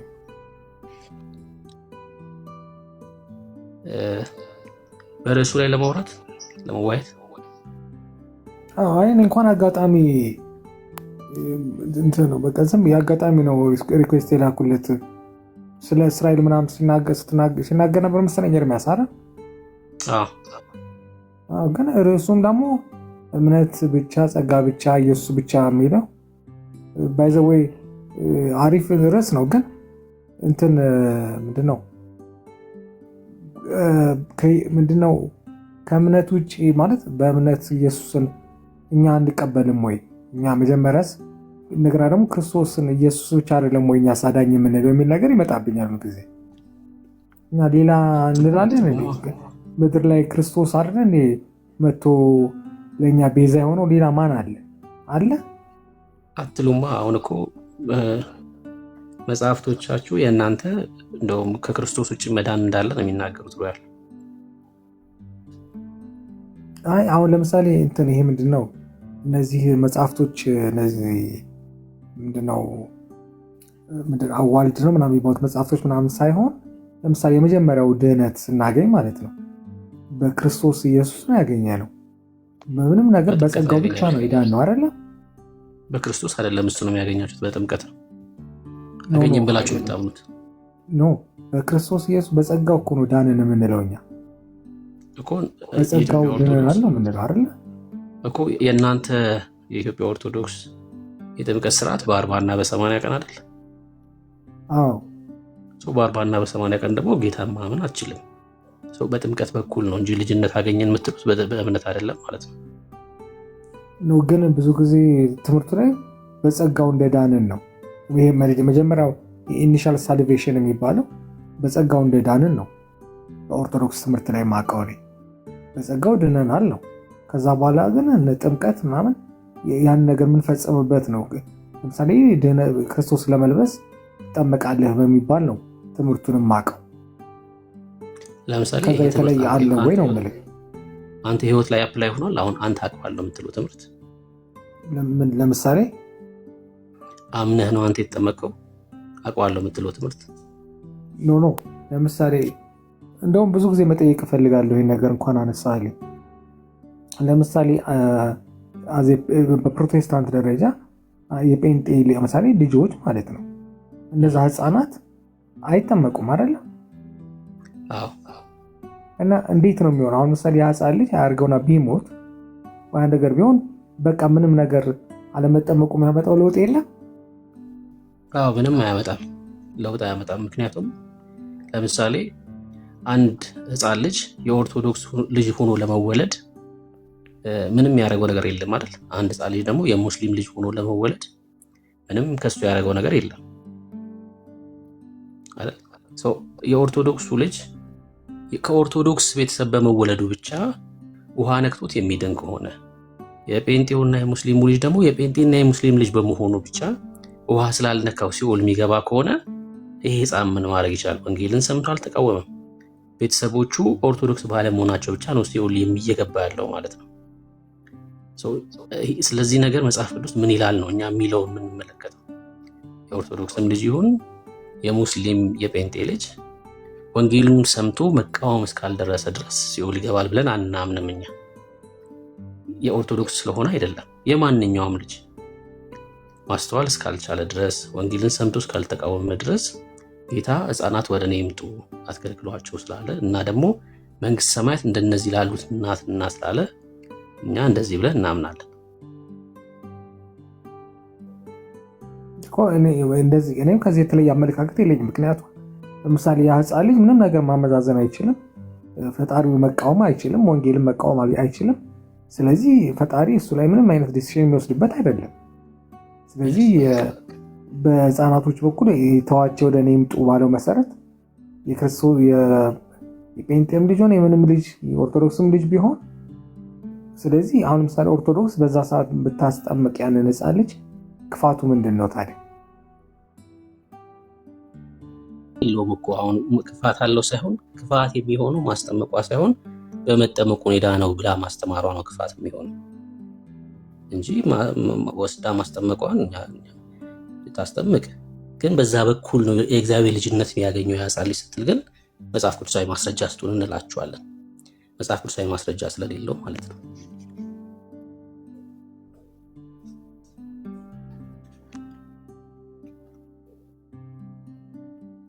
ተቃውሟችን ለምን አስጠመቃችሁ ላይ አይደለም የኛ ተቃውሞ። በጥምቀቱ በኩል ነው የእግዚአብሔር ልጅ ሆነው ብላ ስታስተምር ግን መጽሐፍ ቅዱሳዊ አይደለም ነው የምንለው።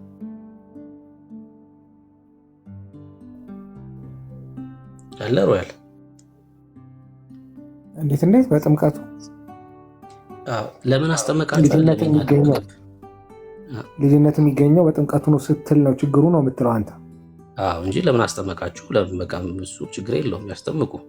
ግን ህፃናቶችን ወስደን ስናስጠምቅ የእግዚአብሔር ልጆች ሆነዋል ብለው ሲያስተምሩ በዛ በኩል ነው ልጅነት የተገኘው ብለው ሲያስተምሩ፣ ግን እሱን መጽሐፍ ቅዱስ አይደለም ማስረጃ ስጡ ብለን እንጠይቃለን። ታዲያ አሁን ምሳሌ ዮሐንስ ወንጌል ምዕራፍ 3 ላይ ያለው ኒቆዲሞስን ድጋሚ በመንፈስና በውሃ ካልተወለድክ እግዚአብሔር መንግስት አታገኛትም ያለው ታዲያ ያንን መጠመቅ ውጤት ባይኖረው ነው? እሺ አሁን ጥምቀት ብለን ዮሐንስ 3ን ጥምቀት ብለን አንረዳም እኛ። ግን እንደው ጥምቀት እንኳን ነው ብለን ብናምን ምንድነው ብላችሁ ነው ተረዱ? እነግርሃለሁ ምን ብለን እንደምንረዳ። ጥምቀት ነው ብለን እንኳን ብንቀበሉ ያን ክፍል ያላመኑ ህፃናቶች ይጠመቁ ይላል። ታዲያ ለምሳሌ ሰው ስለሚል ህፃናቶች ሰው ናቸው ብሎ ሙግት ያነሳሉ አንዳንድ ሰዎች። ህፃናቶችም ሰዎች ስለሆኑ ቢጠመቁ ችግር የለውም ብለው ይሞግታሉ። ሰው የሚለው ግን ለህፃናት ብቻ ሳይሆን ላላመነ ሙስሊምም ሰው ተብሎ ይተረጎማል። ያላመነውን ህፃን ልጅ ውስጥ እንዳጠመቀው የ30 ዓመትም ሙስሊም ሰው ስለሆነ ወስደህ ታጠምቀዋለህ ያለ እምነት ማለት ነው። ሰው እዛ ክፍል ላይ ጥምቀት እንኳን ብለን ብንቀበለው ላላመኑ ህፃናቶች የሚጠቀስ አይደለም ክፍሉ ማለት ነው። ህፃናት ስለሆኑ ሰው ብለን ብንይዘው የህፃናት ማመዛዘን ስለማይችል የቤተሰቦቹን ተከትሎ ቢጠመቅ ትክክል ነው የምለው። ምክንያቱም በቤተሰቦቹ ጋይድ እየተደረገ ስለሚያድግ ማለት ነው እኮ። ማስረጃ የለውም። አሁን በቤተሰቦች እምነት ተጠምቆ የዳነ መጽሐፍ ቅዱሳዊ ማስረጃ የለም አንድም ቦታ ላይ ማለት ነው። እንትኑን እኮ እምነቱን እኮ ያስተካክል ይሄዳል። ከዛ በኋላ እኮ እምነቱን ሲያስተካክል ሊድን ይችላል ሰውየው። ሼፕ እያደረገ እያነበበ ምን እያለ ይሄዳል። ሊመውሲ የፈቀደለት ሲሄድ አይደለም እኮ የሚድነው መንገዱን ነው የምትመራው። እኮ ልክ ነህ። ሚድነው ታዲያ ሲጠመቅ ሳይሆን መጽሐፍ ቅዱስ እያነበበ ራሱን ሼፕ ማድረግ ሲጀምር ራስን ሼፕ ተደርጎም አይደለም የሚዳ ነው፣ ሲታመን ነው የሚዳ ነው። የእግዚአብሔርን ቃል አንብቦ ማመን ሲችል ያው ይድናል ያ ልጅ። እንደዛ ከሆነ ደግሞ ሲጠመቅ አይደለም ሄዳ ነው ማለት ነው።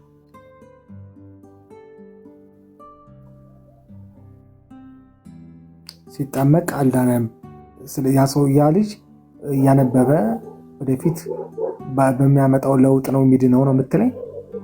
ኦፍኮርስ አው ቃሉን አንብቦ ጌታን ሲቀበል ነው የሚድነው ማለት ነው። ከዛ ባለው ጊዜ ምንድን ነው የምንለው? ያ ሰው ያን ልጅ ምን ስያሜ ነው የምሰጠው? ክርስቲያን አልነበረም ነው የምንለው? ከማመኑ በፊት ነው ማለት አመዛዝኖ ማንበብ እውቀት መያዝ እስከሚችል ድረስ ባለው ምንድን ነው ታዲያ ብንለው? ቤተሰቦቹ ክርስቲያን ከሆኑ የክርስቲያን ልጅ ልትለው ትችላለህ እንጂ ክርስቲያን ብላ አጠራው ልጅ እኮ። እኛም እኮ ያን ነው ያው ክርስቲያን ይባላል ደግሞ ይድናልም።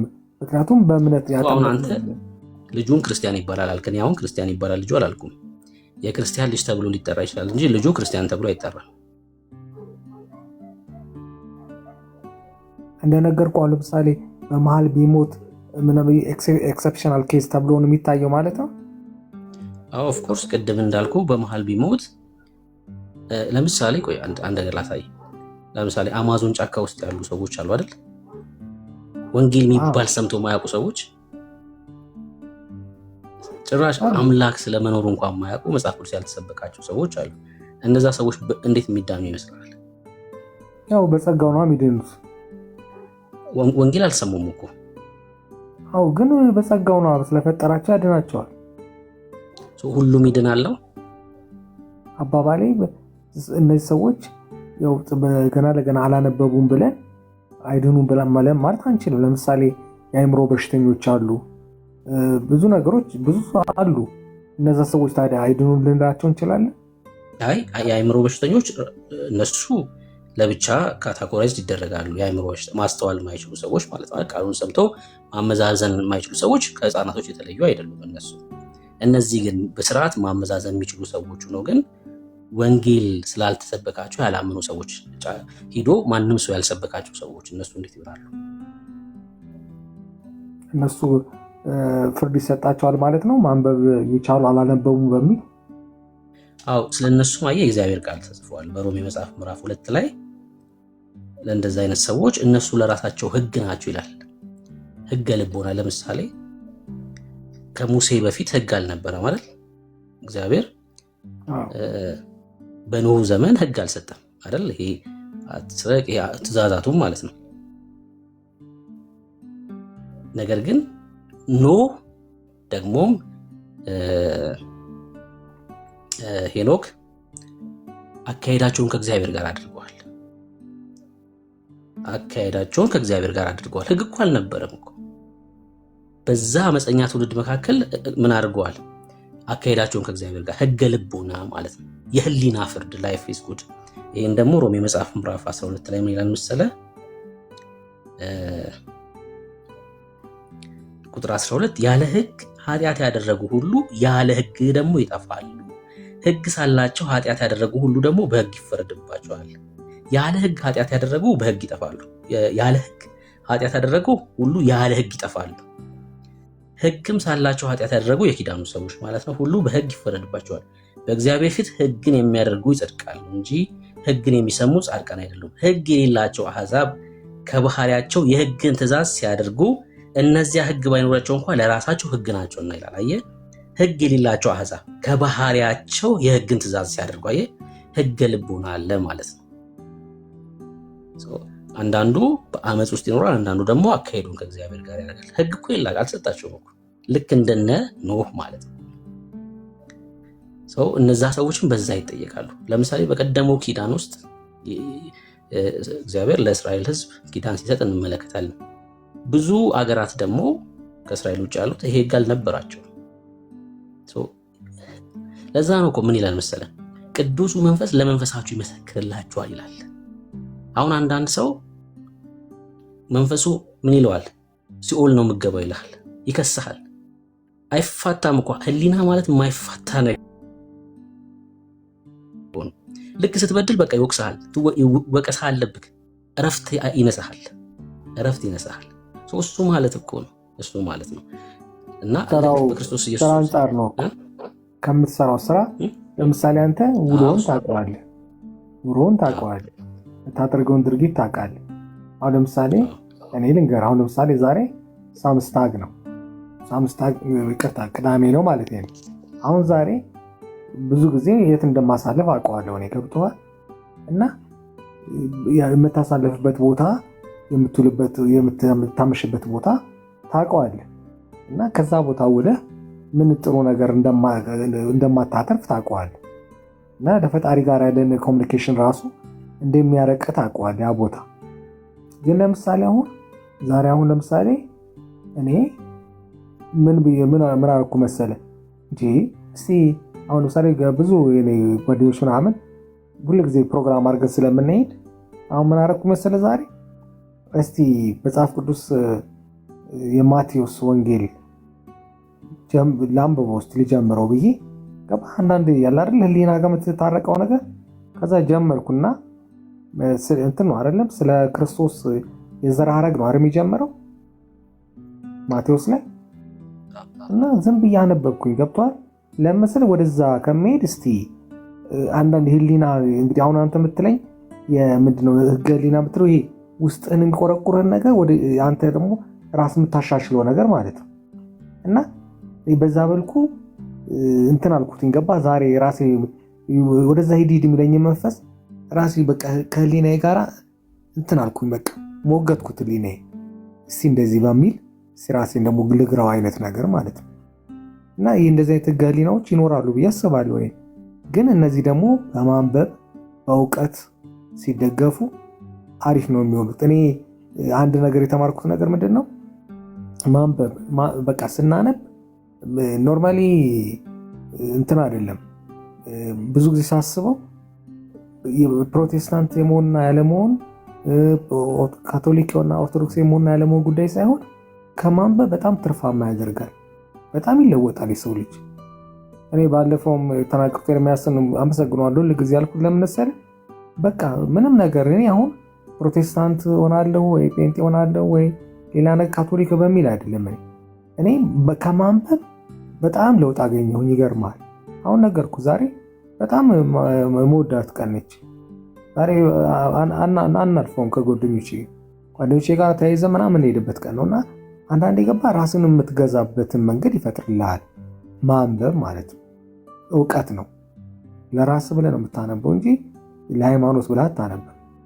ስለዚህ እንደዚህ አይነት ነገሮች አሁን ቅድም ባልከው ገሊና ምናምን ባልከው ነገር በቃ ሊናህን እንድትገዛ የሚያደርግ ነገር ሞር ደግሞ ማንበብ ሲደገፍበት ትክክል ነው። ልክ ነኝ ብሩክ ወይስ ተሳስቻለሁ? በጣም የሚገርመው ነገር ለምሳሌ ብዙ ሰዎች ለምሳሌ እንደዚህ አታድርግ ምናምን ብሎክ ያውቃሉ አይደል? እንደዚህ አታድርግ፣ ግን አንተ ራሱ ለምንድን ነው እንደዚህ ማድረገው እያልክ ከራስህ ጋር የተጋጨህ የሆነ ነገሮችን ታደርጋለህ።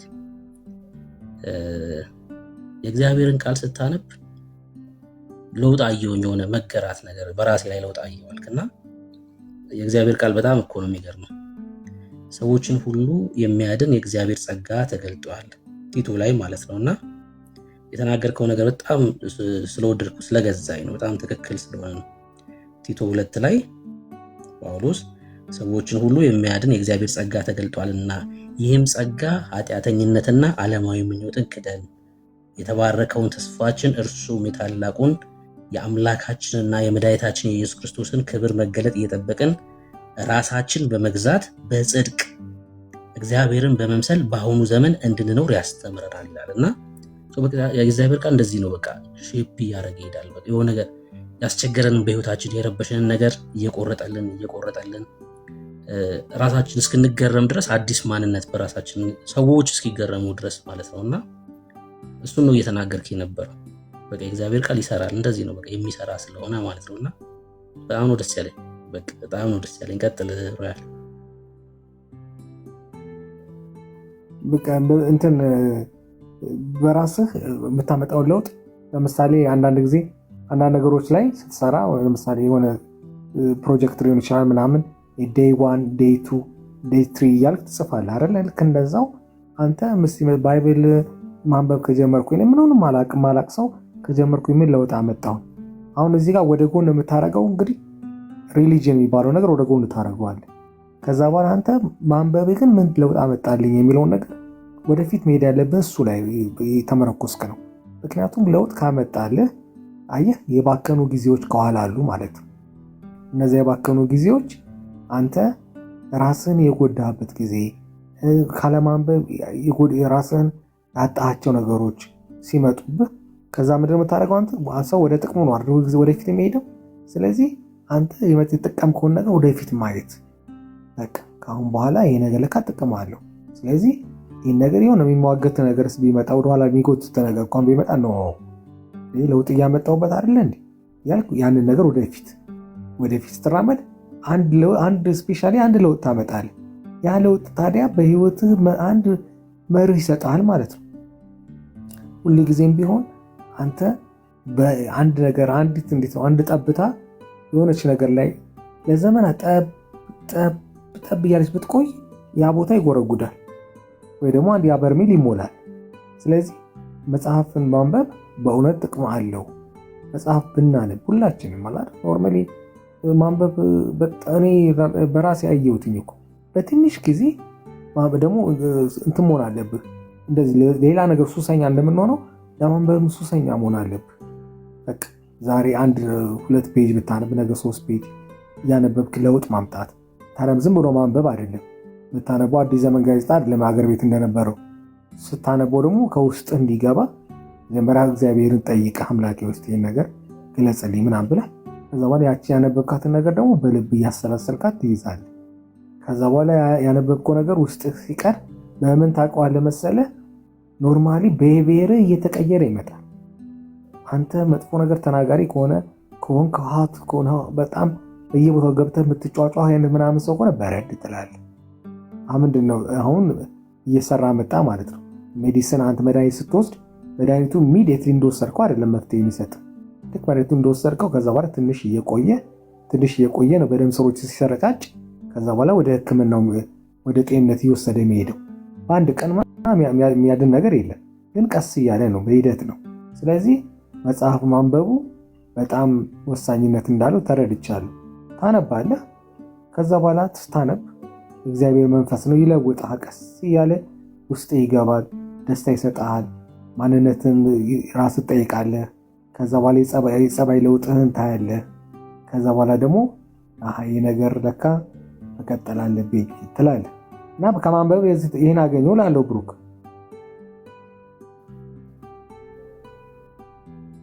ላይ ምን ደስታ አለ። እኔ ሮያልን ረጅም ጊዜ ነው የማውቀው። ሜሴጅ አሁን ቼክ ብታረግ ገብተክ ለእኔ የጻፍክልኝ ሜሴጆች ብታይ እኔ ባለፈው ሳይ ነበረ። 1 ዓመት አልፎታል። የመጀመሪያ ሜሴጅ የጻፍክልኝ 1 ዓመት አልፎታል እና ቼክ ሳይ ነበር እና ረጅም ጊዜ ነው እኔ የማውቀው በበኩሌ ማለት ነው። እና የእግዚአብሔር ቃል አይገርምም? ክብር ለእግዚአብሔር ይሁን። በቃ የእግዚአብሔር ቃል እንዲህ እንድታወራ ያደርግሃል ማለት ነው እና እግዚአብሔርንም እንድታመሰግን ማለት ነው። እና በቃ በርታ። ከዚህ በላይ የእግዚአብሔርን ቃል የማንበብ ብርታት ጸጋው ይብዛል። ቃሉን እግዚአብሔር ራሱ ይግለጥልህ። በቃ እኔ ምን ልልሽ፣ በጣም ደስ ብሎኝ እየሰማሁህ የነበረው በጣም ደስ ብሎኝ ማለት ነው። አሁን የጥምቀት ያድናል፣ የጌታ እራት ያድናል ምናምን በቃ አንብብ፣ ዝም ብለህ አንተ ዝም ብለህ አንብብ። ራሱ እግዚአብሔር ይሰራል አይደል? በቃ አሁን ተባረክ። በጣም ነው ደስ ያለኝ። ደስ ብሎኝ ነው ስሰማ የነበረው በጣም ደስ ብሎኝ ማለት ነው። እና ክብር ለእግዚአብሔር ይሁን። ከዚህ በላይ ቃሉን መራብ ይሆንልህ። ከዚህ በላይ ቃሉን መጠማት ደግሞ እግዚአብሔር ደግሞ ይግለጥልህ ቃሉ። ከማንም በላይ እግዚአብሔር ያስተምራል አይደል? እግዚአብሔር ያስተምራል። ሰው እንደ እግዚአብሔርን ከፈለገ እግዚአብሔር ቅርብ ነው፣ በጣም ቅርብ ነው እግዚአብሔር። ተባረክ። በጣም ነው ደስ ያለኝ። እሺ በጣም ነው ደስ ያለኝ። ሮያል መሆንም አለበት ብሩክ፣ ገባ እስከኖርክ ድረስ መሆንም አለበት። ምክንያቱም ለምሳሌ አሁን እንዳልከው ቅድም ጥምቀት ያደናል አይደለም እንትን ምናምን የእግዚአብሔር ስጋና ደም አማናዊ ነው አይደለም ምናምን እዚህ ደረጃ እኔ ብዙም የሚያስጨንቀኝ ነገር የለም። ለምን መሰለህ? ለመጀመሪያ እስቲ ህይወትን ወደ እግዚአብሔሩ መንገድ የእግዚአብሔርን መንገድ ስትከተል እነዚህ ትርፍ አሁን ለምሳሌ በዚህ በሶሻል ሚዲያም ሆነ አንዳንድ ነገሮች የምንከራከራቸው ነገሮች ትርፍ ናቸው። ለምሳሌ አንዳንድ ጊዜ ሰው ሲበላ ሲጠጣ ከዛ በኋላ ወደ ልብስ ወደ መኪና ወደ ምናምን እንደሚሄደው ሁሉ እነሱ እንደዛ ናቸው ብዬ ነው የማስበው። እንደዛ የምንከራከራቸው ነገሮች መጀመሪያ እስቲ ቤዙን መጽሐፍን እናነባለን። መጽሐፍን ስናነብ ከዛ በኋላ እየተረዳነው ስንመጣ ከዛ በኋላ ደግሞ ጠለቅ አድርገን ብሪፍ እያደረግነው እየበታተን ነው ይሄ ቢሆን ይሄ ነው ይሄ ቢሆን ይሄ ቢሆን እያለን እንሄዳለን። አንተ አሁን እንዳልከው እኔ እንግዲህ ስጽፍል የነበረው መቼም ሰላምታ እንዳልሆነ ታውቀዋለህ። ስለዚህ አሁን እንደዚህ አይነት ነገሮች ራሱ ውስጥ ሲቀር እንደዚህ ጥሩ ነገሮች ሲቀሩ ኖ ትላለህ ታውቃለህ፣ ባክ ታደርጋለህ እና ለራስህ ደግሞ ፕሮሚስ። አሁን ብዙ ጊዜ የሚገርምህ ነገር አንድ ተፈጥሮ አለኝ፣ በጣም ከባድ ተፈጥሮ። ለራሴ ፕሮሚስ በጣም እገባለሁ። ለራሴ ፕሮሚስ ከገባው ያ ፕሮሚስ አይታጠፍም በተአምር። በቃ እኔ ፕሮሚስ ለራሴ ገብቼ ያንን ነገር ድጋሚ አድርጌው አላውቅም። ለምሳሌ ሲጋራ ሳቆም እኔ ዝም ብዬ እንደ ሰው ምናምን እንደዚህ ምናምን ብዬ አላቆምኩም። ሲጋራ በቃ አቆማለሁ አልኩኝ። ከዛ በኋላ በጣም የውሳኔ ሰው ነኝ፣ አቆምኩኝ። በቃ ጸሎት አድርጌ ምናምን አቆምኩኝ እና ከዛ በኋላ ምንም ነገር ኖርማሊ በቃ ካቆምኩ በኋላ ስንት ዓመት ያውን ሲጋራ የሚባል ነገር። ስለዚህ አሁንም ቢሆን እኔ አንድ ባለፈው ኤርሚያስን የነገርኩት ነገር አለ። አንድ ፕሮሚስ ልግባ ሊሆን ነገር አልኩት። ከአሁን በኋላ እንኳን አይደለም እንዳለፈው ጊዜ ልሰድብህ፣ አንተ ብትሰድበኝ እኔ አልሰድብህም አልኩት። አንድ አልኩት። ሁለተኛ ጴንጤ አልሆንም አልኩት። ያው ይነገራል ስትቃል። ሁለተኛ ጴንጤ አልሆንም ቃል ልግባል። አንተን አልሰድብህም። በመጥፎ ነገር ላይ እኔ ኮመንት ላይ ወይ አንድ መጥፎ ነገር ሳደርግ አታየኝም። በቃ ይሄ እኔ ቃል ነው አልኩት። ግን አነባለሁ አልኩት። አነባለሁ፣ አንብብ ስላልከኝ አነባለሁ። እዚህ ደግሞ ሁልጊዜም ቢሆን አመሰግናለሁ። ለምን አስጀምረኛል፣ ፔጅ የመጀመሪያውን እርምጃ አስጀምረኛል አልኩት። በቃ ስለዚህ ከዚህ በኋላ አልመለስም ማለት ነው። አነባለሁ። ከዛ በኋላ እግዚአብሔር አምላክ እሱ መሐሪ አምላክ ነው። ከብዙ ነገር እኔ ከምኖርበት ሀገር ብዙ አይነት የዴቪል ስራዎች ያሉበት ሀገር ነው የምኖረው እና ስንት አይነት ሲኦል በእውነቴ ነው የምልህ ብሩክ፣ በጣም ትደነግጣለህ። አንዳንድ ጊዜ የምታያቸው ነገሮች ሁሉ ምን አይነት ዓለም ውስጥ ነው የምንኖረው? የሰው ልጅ አንድ ቦታ ሂዶ አንድ ሬስቶራንት፣ አንድ ባር ልትዝናና ሂደህ እዛ ባር ውስጥ በስነስርዓት ለብሰህ ሂደህ በራፍ ላይ ራስን ቀይረህ አንገት ላይ ሰንሰለት ታስሮ እንደ ውሻ ልብስን አውላልቀህ ወው እያልክ እንደ ውሻ ገብተህ ከዛ በኋላ እዛ ተዝናናው ብለህ ጠጣው ብለህ ቆይተህ ከዛ በኋላ ስትወጣ ለብሰህ ወደ ልጆች ውስጥ የምትቀላቅልበት ምን አይነት ሀገር ነው እንግዲህ አስብ ውስጥ። ከዚህ በላይ ሰይጣንነት አለ እንዴ? የሰይጣን መልኩ እኮ በቃ በስነ ስርዓት እኛ እኮ በቃ አብረን እየኖርን እኮ ነው። እግዚአብሔር እንደውም ይወደናል። ሙሉ ለሙሉ ሁሉ ነገር ሰይጣናዊ እኮ ነው በቃ። ስለዚህ ያስፈራል በጣም። ምክንያቱም በሙሉ እያንዳንዷ ነገር የምታያት ነገር ሁሉ ከሰይጣናዊ ነው በቃ ሰይጣናዊ። አሁን ለምሳሌ እዚህ እኔ ከተማ ሳይንቶሎጂ የሚባል እምነት አለ። ሳይንቶሎጂ የሚባል ቶም ክሩዝ ነው የአሜሪካን አክተሩ የፈጠረው እምነት። ምንድነው እሱ? ሳይንቶሎጂ ማለት እኛ የተፈጠርነው በሴክስ ነው። ስለዚህ ምንም እኛ አምላክ ምናምን አናውቅም የተፈጠርንበት ተብሎ የእምነቱ መስራች የሚባለው ሰውዬ የእሱ የዘር እንትን በፍሪጅ ውስጥ ተቀምጦ ከዛ የሆነች ነገር እንትን እያሉ ያንን እምነት እያስፋፉ የሄዱበት እምነት ማለት ነው በቃ። እና አንዳንድ ስታዩ በቃ በሙሉ ዓለም ላይ ሰይጣን ስላለ ከዛ ደግሞ የሚያርቅህ እግዚአብሔር አምላክ ስለሆነ ማንበቡ በጣም ወሳኝ ነው። ደጋገምኩት ማንበብ ፍሬሽ አይደለም። ለዛ ነው ላሉ ብሩክ ቅድም ኤርሚ እንደዛ ሲልክ ነበርኩኝ እኔም ገስት ላይ ስሰማው ነበር። እንደውም ቻሌንጅ ስታደርገው ነበር አንተም ማለት ነውና ስሰማው ነበር። ከዛ አይ እኔ ጴንጤ አልሆንም ማለት ነው። ዛሬ ድጋሚ እላለሁ ጴንጤ እንድትሆን አይደለም እኛ ፍላጎታችን፣ አንባቢ ኦርቶዶክሱን በቃ ሰው ለምሳሌ ሐዋርያቶቹ ኦርቶዶክስ አልነበሩም፣ ካቶሊክ አልነበሩም፣ ፕሮቴስታንት አልነበሩም። ምን ነበሩ? የክርስቶስ ተከታዮች ነበሩ። አንድ ሰው መጽሐፍ ቅዱስ ሲያነብ የክርስቶስ ተከታይ ይሆናል። እውነተኛውን